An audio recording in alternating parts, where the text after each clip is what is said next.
Təbabətdə hansısa protokol deyilən şey yoxdur. Sağlamlıq sahəsində olan siyasətə səhiyyə deyilir. Sizin sağlamlığınız heç kəsə lazım deyil. Palma yağı, zirzibillər, nə bilim keyfiyyətsiz dərmanlar, cürbəcür peyvəndlər, bütün texnologiyalar sizin məhvizə yönəlir. İnsan stressdə bir müddət qala bilir. Ekologiyamız ona görə bərbad günə qoyublar ki, artıq bugün uşaqlar da xəstələnir, xərçəngə tutulur.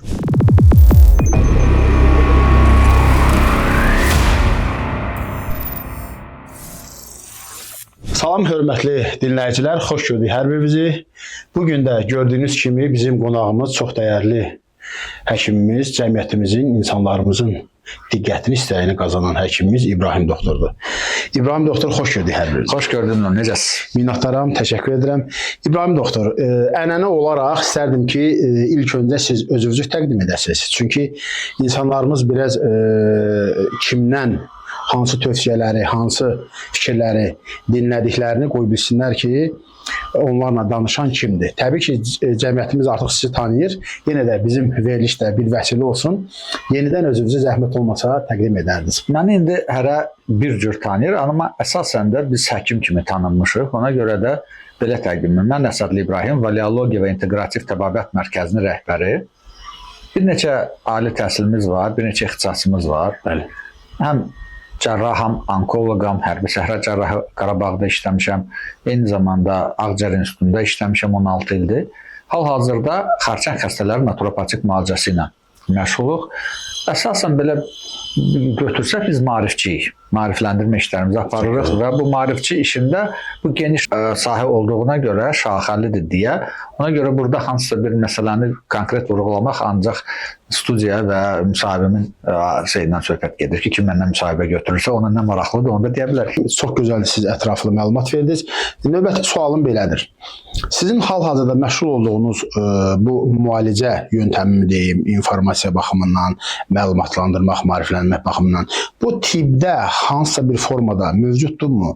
Ya protokollarda olsun, ya digər sahələrdə olsun, yoxsa bu türkə çarəmi deyim, Loğman üsulumu deyim və buna nə ad deyək, yoxsa bu başqa bir müalicə üsuludur ki, hansı ki bunu siz tapmısınız və siz bunu hal-hazırda tətbiq edirsiniz? Burada nəyi başa düşmək lazımdır mənim? Buyurun. Təbabətdə hansısa protokol deyilən şey yoxdur, cəfəngiyatdır. Tamam. Protokollar hamısı var, hansısa hüquqi cəhətdən, hüquqi müstəvidə. Başa düşdünüz? Bəli. Protokolun insanın həqiqətinə, sağlamlığına heç bir aidiyyəti yoxdur. Tamamdır. Aydındır mı? Bəs bu müalicələri niyə protokollardan kənara çıxanda buna sərt təsir Bu göstərir? hüquqdur, mən sizə dedim. Tamam, doğrudur. Hüquqdur. Bunun sağlamlığa aidiyyəti yoxdur. Bu hüquqdur. Tamam, onda biz qaydaq bizə əsas sağlamlıq mı vacibdir? Ona görə də mən sizə nə izah eləyirəm? İnsanların qarşısında müəyyən məsələlər çıxır ortaya. O məsələləri insanlar hər hansı bir yolla həll eləməlidirlər. Misal üçün, yemək yeməlidir insan. Bəli. Bunun iki yolu var. Ya hazır vəziyyətdə təbiətdən tapmalıdır, ya istehsal eləməlidir. Tamamilə doğru. Düzdürmü? Neçə yüz min il insanlar hazır vəziyyətdə çalışırlar, tapsınlar və ona görə də isti yerlərdə yaşayırdılar ki, orada hazır balıq, meyvə, tərəvəz, mütəmadi olaraq heyvanlar çox, misal üçün Afrikaya, isti yerlərdə, hər yerdə qədim məskunlaşmış yerlərdən bizi də elə Azərbaycan. Burada neçə min, paleozoy, mezozoy, 200 min, 500 min, 1 milyon, nə bilim, nə qədərsə 20 il bundan qabaq, burada həmişə insanlar olubdur və həmişə də bunlar hansısa bir məsələləri həll ediblər, problemlərini həll ediblər. Təbabət sahəsinə gəldikdə isə insanda müəyyən bir narahatçılıq olduqda müvəqqəti qədimdə tez tələf olurdu. Bax, qəşəng sual verdiniz ki, nətər olur ki, türkə çarə falan. Boş cəhvəngiyat söhbətləri də olar. Bəli. Gəlin bir məntiqi bir söhbət eləyək. Ənənə nəyə deyilir? Ənənə nədir? Dünən olan şey ənənə ola bilir? Təbii ki, xeyr. Miniliklərdən bəri. Yox, minilik qoy qırağa. Ən azı məntiqlə ənənə deyiləndə nəsə bir uzun zamanlı bir şey düşünülür. Təbii ki, təbii ki. Zamanla formalaşan. Niyə 100 illik təbabətə deyirlər ənənəvi, 10 min il tarixi olanlara deyirlər qeyri-ənənəvi? Sizcə niyə? Çünki fırladırlar söhbəti. Tamam. Beynəlxalq səhiyyədə, yerli səhiyyədə, təbii ki, yerli səhiyyədə beynəlxalq səhiyyənin bir hissəsi kimi də dəyərləndirmək baxır nətər? Hansı ölkələrsə eləyir, hansı eləmir? Misal üçün, biz öz ölkəmizdən danışırıq və beynəlxalq səhiyyədən danışırıq. Hazırda onların səhiyyə sahəsində nailiyyətləri qənaət bəxşdirmi, yoxsa insanlardan, dünya əhalisindən nələrsə gizlədirlər, nələrsə tam açıqlamırlar, hansı xəstəliklər mi deyim, onların müalicələri mi deyim və s. və ilaxır. Bu suala necə cavab verərdiniz?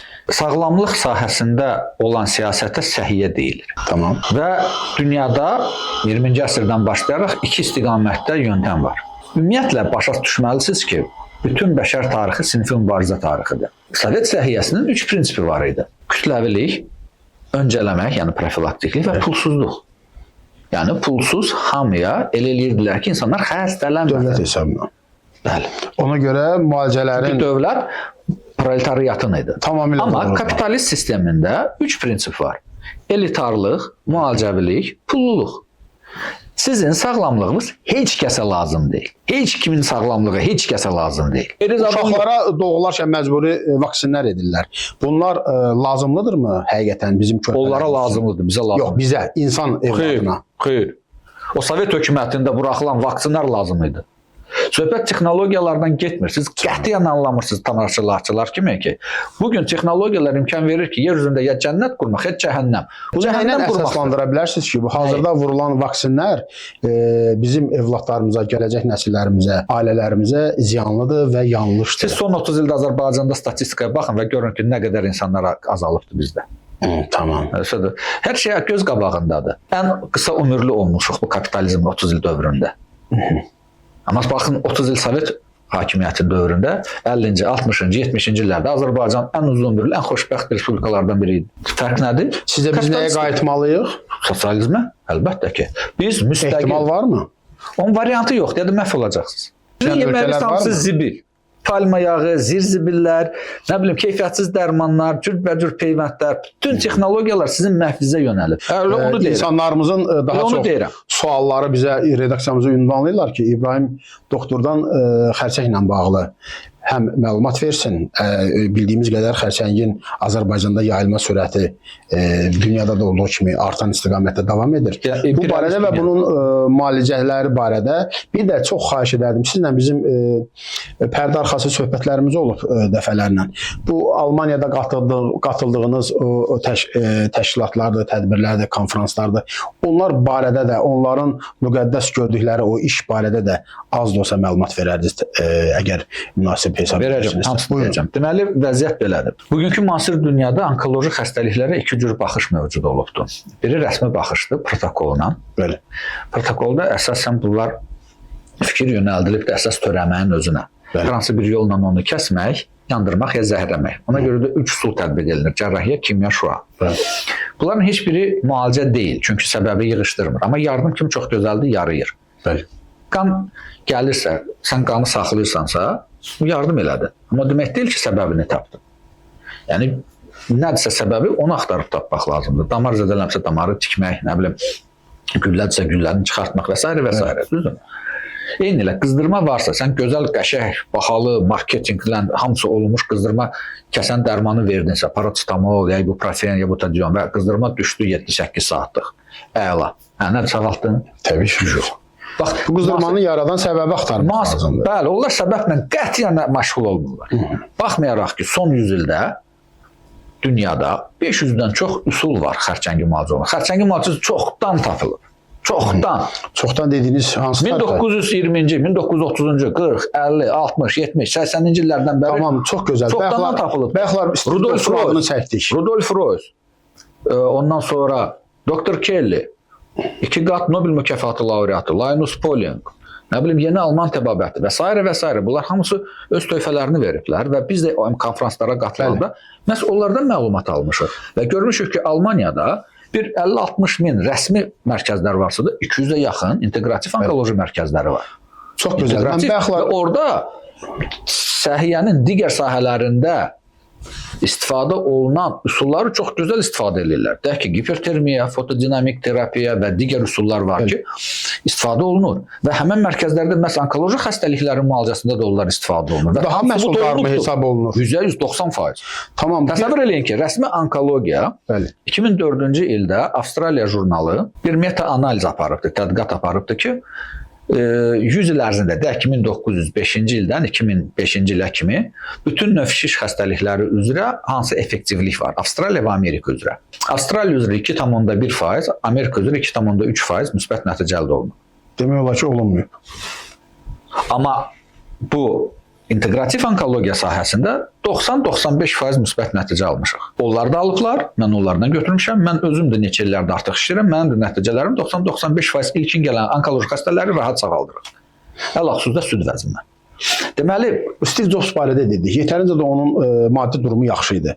Əgər bu xərçəngin müalicəsi tapılmışdısa, o onun üçün əlçatan deyildimi onu? Niyə? Təfəkkür yoxdur. Təfəkkür yoxdur dərkən nəyi nəzərdə tutursunuz? Bilik yoxdur da, təfəkkür yoxdur. Paradigma. Yəni, o bilmirdimi ki, alternativ belə yerlər var və ya buna da bilmirdi, bilmək öləcəyini bilə-bilə yenə ənənəvi üsuldan mı istifadə elədi deyirsiniz? Bəli. Bax, bu təfəkkür budur. Biz də bundan hər gün rast gəlirik. Tamam. İnsanlar hamısı gedir rəsmi onkologiyaya. Bəli. Və tələf olurlar. Onkologiyanın qidalanma və gündəlik insanların yaşam qaydasından əlaqəsi varmı? Var. Onkologiyanın hər şeylə əlaqəsi var. Tamam. Niyə görə? Çünki onkoloji hüceyrələr, şiş hüceyrələri hər bir canlıda yaşayarkən hər saniyə əmələ gəlir. Bitkidə, heyvanda, insanda hər saniyə var olurlar. Tamam. Amma biz xəstələnmirik. Bəli. Zaten havada həmişə mikrob var. Hər saniyə xəstələnmirsiniz ki. Bəli. Əlinizdə bir çox mikroblar var. Gedir qadın, xəstələnmirsiniz ki. Xəstəlik artıq orqanizmin başqa keyfiyyət vəziyyətidir. Bunun xəstəliyin yaranması üçün xüsusi şərait lazımdır. Bu proses başlayır və patogenez adlanır. Bəli. Eyni zamanda hər saniyə bədən öz-özünü qoruyur və yaşamağı təmin eləyir. Bizim bir stabillikimiz var, ahəngliyimiz var. Bəli. Ekologiyamız var. O ahənglik pozulanda xəstəlik yaranır. Zaten xəstəlik bizim ahəngliyimizin pozulması deməkdir. Onu bərpa eləyəndə bir çox üsullar var. Onu pozan 1000 dənə vasitə varsa, onu da bərpa eləyən 1001 dənə də vasitə var. Təbii vasitələrdirmi? Yoxsa Hər şey, hava, su, nəfəs, düşüncə, emosiyalar hamısı onu pozur. hətta ora qədər? Əlbəttə, misal üçün, insanı tənzimləyir hormonlar və sinir. Düzdür? Siz nəysə bir əsəbləşirsiniz, stres hormonları yaranır, adrenalin, noradrenalin, epinefrin falan. Buna bir istiqamət var. Sonra siz misal üçün rəqs edirsiniz, üzürsüz, çimirsiniz, nə bilim, öpüşürsüz, rəqs edirsiniz. Başqa hormonlar çıxır. Onların balansı yaranır. Siz daima stresdə qalsanız məhv olacaqsınız. Amma daima xoşallana bilərsiniz. Olar, amma iş var, ona görə də məcbursunuz işləməyə. Müəyyən çatışmamazlıqlar var, aclıq var, müharibə var. Bir dənə dərdlər, ona görə siz hamı istəyirdi ki, xoş keyf əhvalda olsun. İnsan stresdə bir müddət qala bilir. Yasa gedəndə 1 saat ağlayırsan, sonra istəyirsən ki, kimdənsə anekdot danışıb mırt tutasan. Amma toyda 5-6 saat əylənirsən, yenə də yorulmursan. İnsanın normal, təbii halı xoş haldır, sevinçdir. Bəli. Enkefalin, endorfin, dopamin, serotonin bu hormonlar çıxanda insan xoşallanır. Onu da süni olaraq misal üçün diskotekalarda o yanıb sönən rənglər var. O xüsusi şüur altına təsir edib orada o dopamini çıxardır. Eyni zamanda da hoppanırsan, düşürsən, adrenalin çıxır. Orada qarışır bir zəhərli kokteyl yaranır ki, o da insanı bir cür eləyir. Bir xoş eləyir. Bir xoş eləyir, hə. Ki, üstəlik alkoqol da içsən, narkotik də içsən, vəbşi məhv olarsan. Əlbəttə ki, biz daima deyirik ki, siqaret, araq, narkotik qəti qadağandır. Amma xərçəng xəstələrinə bir müddət mal əti, quzu əti, sənaye şəkəri də qadağandır. Çünki onlar turşulu mühit yaradır. Yəni biz bütün bugün biliklərimiz var ki, insanları rahatcana sağaldaq. Amma insanlar buna başa düşmür. Baxın, İbrahim həkim deyir ki, siqaret, araq, narkotik olmaz. Baxın. Yəni, siz sual verirsiniz, mən də sizə deyirəm. Deyək ki, İbrahim həkim deyir ki, siqaret, araq, narkotik olmaz. Nədir? Narkoman narkotikini atdı, ya alkaş arağını atdı, ya siqaret çəkən siqaretini atdı İbrahim sözündən. Onkologiya çox ağır sahədir. Burada 3 amil çox önəmlidir. Zaman, bilik və pul. İnsanların pulu var, biliyi yoxdur. Pulu var, zamanı yoxdur, alınmır. Zamanında gəlirlər, bilikləri yoxdur. Zamanında gəlirlər, pulları yoxdur. Bu üçü də bir yerdə olanda nəsə və yaxud da zamandan gec gəlirlər, pulları var. Bəli. Bu onkoloji xəstəliklərlə yanaşı bilirsiniz ki, günümüzdə şəkər də, digər sağalmaz viruslar da mövcuddur ki, hepatitlər olsun, HIV olsun. Bunların bəs müalicə yöntəmləri varmı, tapılıbmı? Xəstəliklər, yəni ahəngliyin pozulması İlk öncə ondan yaranır ki, biz gərək sağlamlığın tərifini verək. Sağlamlığı bugünkü gün üçün belə qəbul olunubdur ki, şəxsiyyətin fiziki, psixoloji və sosial rifahıdır. Deməli, sosial rifah da pozulanda xəstəlik hesab olunur. Bəli. Əhval-ruhiyyə da pozulanda xəstəlik hesab olunur. Hansısa fiziksal bir problem olanda da xəstəlik hesab olunur. Deyək ki, nəyisə artıqlığı ya əskiklik artıq xəstəlikdir. Düzdürmü? Təzyiq yuxarıda aşağıda problemdir. Kali, kalsi, maqni, minerallar və s.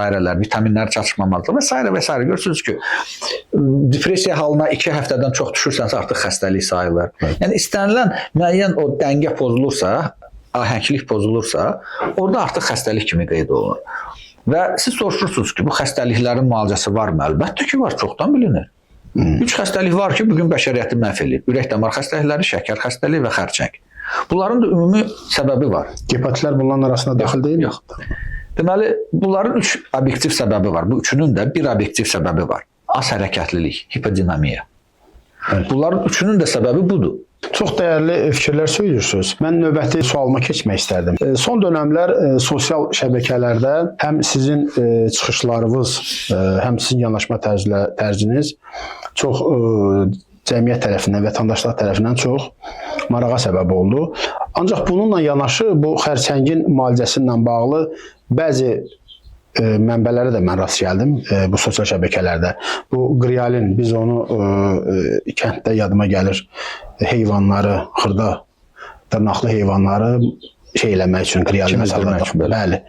Bunun müalicəsi düzgündürmü? O yayılan səslər, o yayılan müalicə yöntəmləri, yoxsa burada yəni bu cəmiyyəti çaşdıran bir məlumatdırmı? Bu insanlar çoxu o resepti götürüblər. Amma bunu necə eləmək lazımdır, necə yanaşmaq lazımdır? Biraz istərdim ki, əgər mümkündürsə, hal-hazırda bizim efirimizdən insanlara, vətəndaşlara, Azərbaycan xalqına hansısa bir müalicə üsulunu deyə bilərsinizsə, xahiş edirəm onu xırda təfsilatı ilə söyləyərdiniz. Hə, çox sağ olun, müəllim. Bilirsiniz, yuxarıda qeyd etdiyim kimi, insanlar çalışır yaxşı yaşasın və bəşər daima müəyyən yollar axtarır və bunun da qarşısını alanlar da var. Bu mübarizə daima gedir. Xərçəng xəstələri ağır xəstəlikdir. Və çarəsiz qalan xəstələr nəyə deyirsiniz əl atırlar? Nəyə deyirsiniz? Sidini içən kim? Kerasin içən kim? Bu təbiət tibdə var axı, urinoterapiyadır. Yoxdur, tibdə elə şey yoxdur. Urinoterapiya tibdə yoxdur. Deməli, istənilən vasitələrə əl atırlar. İstənilən. Məndə xüsusi bir ensiklopediya var. Belə deyək ki, bəşəriyyətin bütün indiyənə kimi icad elədiyi üsullardan tutmuş. Hamısı orada əks olunur. Palçıqla müalicə, balla müalicə, nə bilim, nəylə. Çoxdur. Yəni, müalicə demək deyil bu. Siz çalışırsınız ki, hər hansı bir vasitə ilə həmin o ahəngliyi bərpa eləyəsiniz. Profilaktika demək olar mı buna? Yox. Gəlin belə deyək də, təsir eləmək, hər hansı bir ahənglik bərpa eləmək üçün 3 müstəvidə olur. Birinci yüngül müstəvidir, simptomatik. Yəni, hansı bir əlaməti sırf götürmək. Ağrı varsa ağrını götürür, qızdırma varsa qızdırmanı götürür. Amma niyə yaranıbdır, mexanizm nədir bilmirsən. Bu ilkin yardım kimidir. Qan axır, qanı dayandırırsan. Amma niyə axır bilmirsən. İkinci səviyyədə yardım patogenetik yardımdır. Heç olmasa mexanizmini bilirsən. Deyək ki, bilirsən ki, baş ağrır çünki damar sıxılıb. Onda damar genişləndirici verirsən ki, baş ağrı kəssin. Aydındır. Bildiniz? Və nəhayət üçüncü, ən yaxşı müalicə səbəbini yığışdırmaq. Bir dəfəlik səbəbini yığışdırmaq.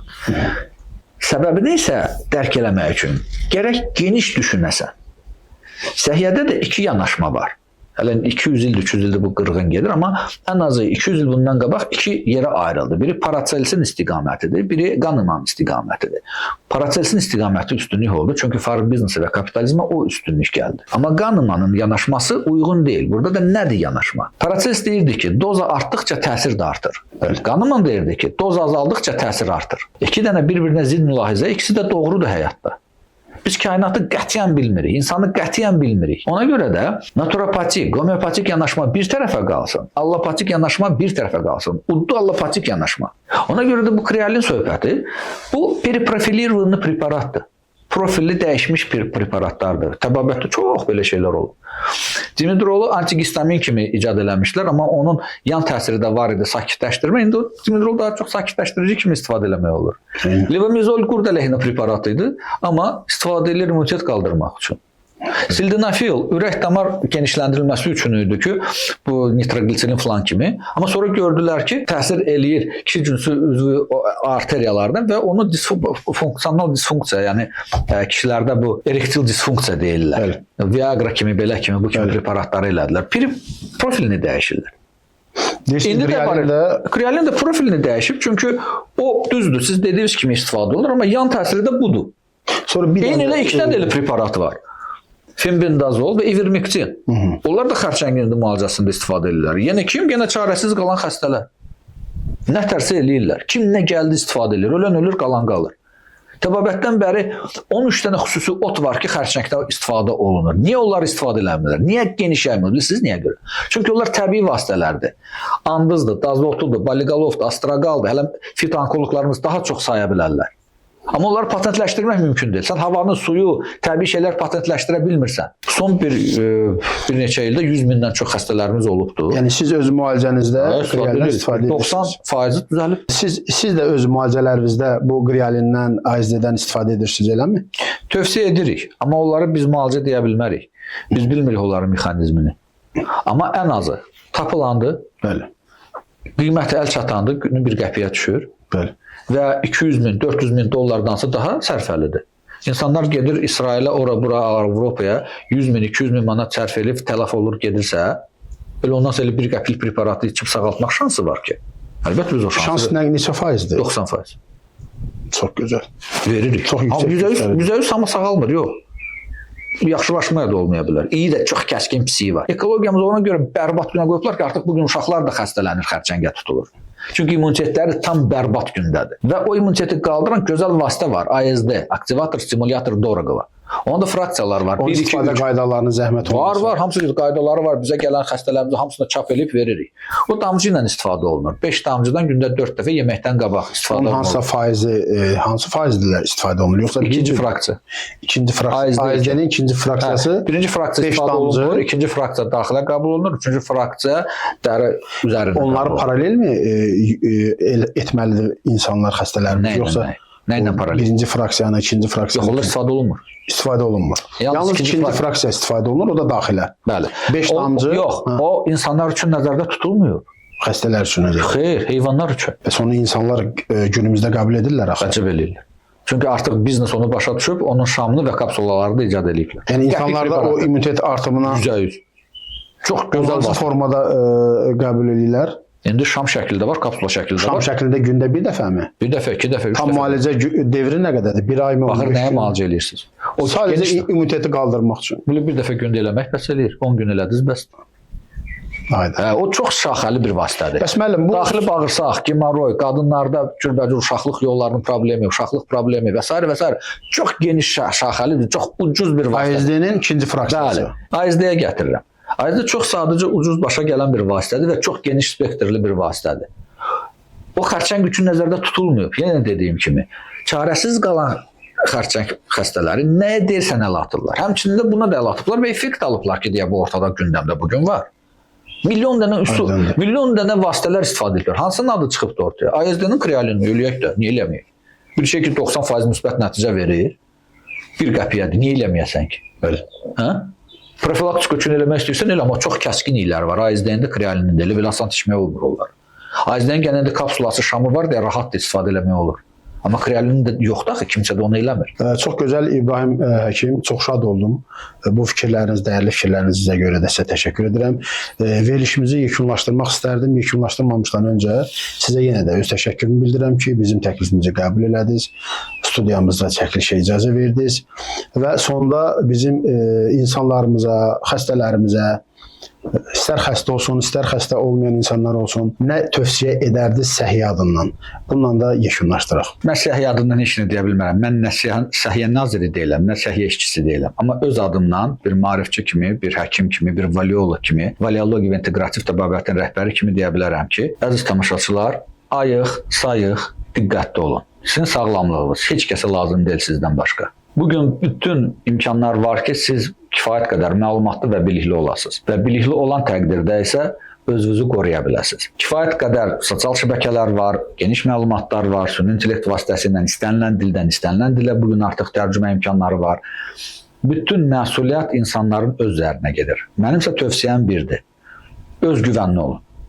Çünki özgüvəniniz olmasa, heç bir struktur sizin sağlamlığınızda və yaşayışınızda maraqlı deyil. Bunun üçün də siz sinfi şuurunuzu inkişaf elətdirməlisiniz, oxumalısınız, maariflənməlisiniz və doğrunu ayırd eləməlisiniz yalandan. Halalı haramdan, doğrunu yalandan ayıra bilin.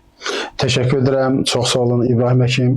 Yenə sizlərlə bizim silsiləli şəkildə verilişlərimiz davam edəcək. İndi isə hörmətli tamaşaçılar, bir verilişimizin belə sonuna gəldik. Ümid edirəm ki, bu verilişimiz də sizin ürəyinizcə oldu. İbrahim həkimlə əlaqə saxlamaq istəyən vətəndaşlar, verilişin sonunda İbrahim həkimin əlaqə nömrələrini qoyacağam. Siz özünlə birbaşa əlaqə saxlayıb yanına gələ bilərsiniz, görüşlərində iştirak edə bilərsiniz, tövsiyələrini dinləyə bilərsiniz. Təşəkkür edirəm. Sağ olun. Salamat qalın.